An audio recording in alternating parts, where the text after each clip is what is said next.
that they're doing. Great actor, but it's a funny story about a guy that did one thing in Hollywood and wore it like a badge for 20 years. And he would walk into a room 30 years later when people didn't remember it. And he would go like, oh, you know, like throw a scarf. And they're like, what's up with this guy? He did Jesus Christ Superstar. And he wanted to play Jesus and somebody else. What's the guy's name? The actor's name. He played the manager in Moneyball. He played the fucking writer in the movie about music. He played the writer that kept calling that kid in that fucking movie that he follows the band on a bus. He died of heroin in New York City a couple of years ago. Fucking great actor. But that dude, that's the character he plays in there. He did a movie 80 years ago and he's still walking around like, didn't you see that movie? Dog. That was 20 fucking years ago. I don't know what the fuck you're talking about. You got to fix your clock. So it's the same principle, guys. And this is why I had a great fucking run. I had a great time doing it. You know, yeah, but Joey Burns did comedy till he was 80.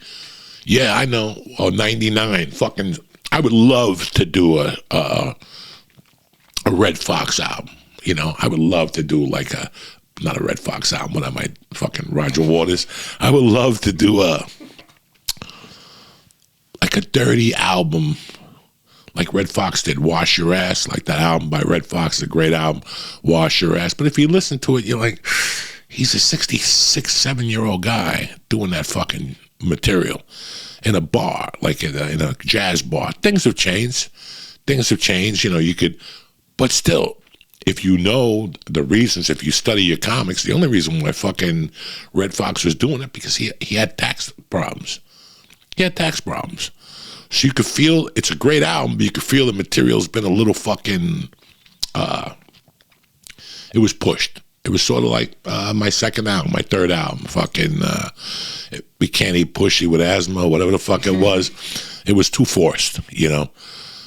But I don't want to do that, guys. That's not what I want to do, is be on Instagram jumping up and down, trying to get you to shows. I just didn't want to do it anymore. It didn't look good. It got old for me and for you fucking people. And I just wanted to come up with something completely fucking different in my arsenal. When I took comedy off, when I first moved here, it wasn't that I didn't want to do comedy, guys. Is I stopped to get my thinking different. I wanted to get away from the sexual talk. I wanted to get away from all that shit to talk about my new life. All that shit got old for me really quick.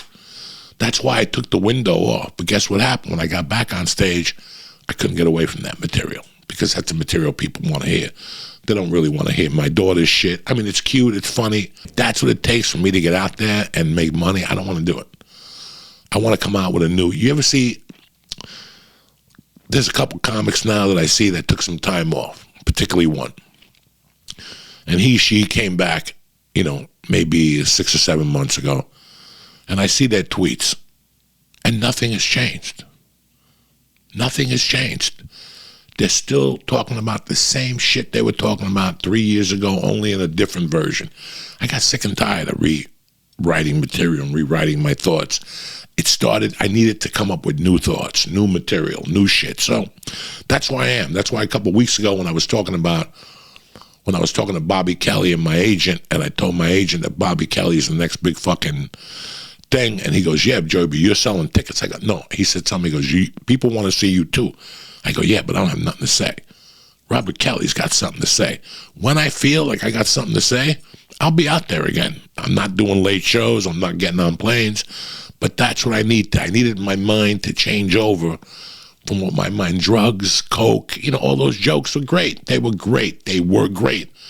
But for me to revamp them and take them out now, I'm not doing you any justice or me any justice. So please understand where I'm coming from. Next thing I want to talk about, which is this has bothered me for a long time. And guys, listen, when I say blue cheese with wings or go fuck your mother, it's a joke to you guys, but it's a way of life to me. You know, when I got out of this area, I saw a lot of things that bothered me for years with food, whatever, what I thought was good, what I thought was bad. And What the fuck was I talking about? That's why I don't like. Where you were going. That's why I don't like doing bunkets. Yeah, like when I say that shit, guys, I stick to it. When I tell people I'm not getting on a plane because I don't want to get abused, I'm not just saying that. I don't want people to think I'm just saying that. And then someday you guys will say, "Well, Joey, you went to this place." Listen, I might have to go to Austin in April or March or whatever. I still don't want to fucking fly. I don't like getting fucking abused. You know, that's a decision that I fucking make. Again, I don't even know where I'm getting with this. But I'm very old-fashioned. That's why I used to get on Lee about, you're from Boston, Lee. You have to eat and let people know what you're about. You wouldn't eat that shit in Boston. And that's why when I left New Jersey, there's a lot of shit I won't eat. And trust me, guys, a lot of you are looking at me going, Joey, you look like you eat a lot of things. Yeah. But there's a lot of things I won't fucking eat or do. I'm the type of guy, when I don't want to fucking do something, I just won't fucking do it. This is how hard. And there's certain things like music. Music, I take like a fucking Bible. Movies, I take like a fucking Bible. Stand-up, I take like a fucking Bible. But there's a humanity around it. When I first started getting into music, I told you guys, I'm into anything. Anything you play at me, there's some shit that I listen to, like Cheap Trick. Do you want to go to heaven tonight? It's okay, but I'm not going to put it on every fucking day. And one of those bands that really took me to a different level was Pink Floyd. You know, I'm a fan of Skinner, I'm a fan of fucking Yes. I'm a fan of a lot of the fucking people who led the foundation for where we are today, like Zeppelin. The other day I was listening to Zeppelin. I'm like, this is fucking crazy. Whatever, I don't know what song I was listening to, and I'm like, this is crazy that these people never went on a TV show to promote themselves. They never did so many things that other people would do. They did it their way. They just did it their way, and they did it. Like when I see Harry Styles with a dress on, I'm like, Bill Bonham is spinning in his fucking grave.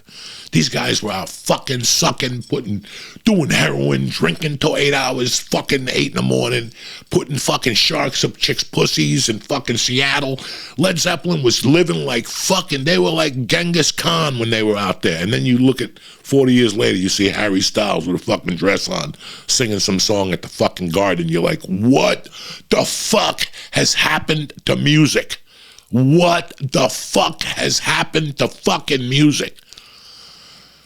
You know, as a kid, I listened to, I think let's be honest, the first time I listened to Dark Side of the Moon, I'd like to tell you, I listened to Pipers at the Gates of Dawn by Pink Floyd. That's their first album. And if you put it on, you're going to see why that guy fucking left. It's horrible.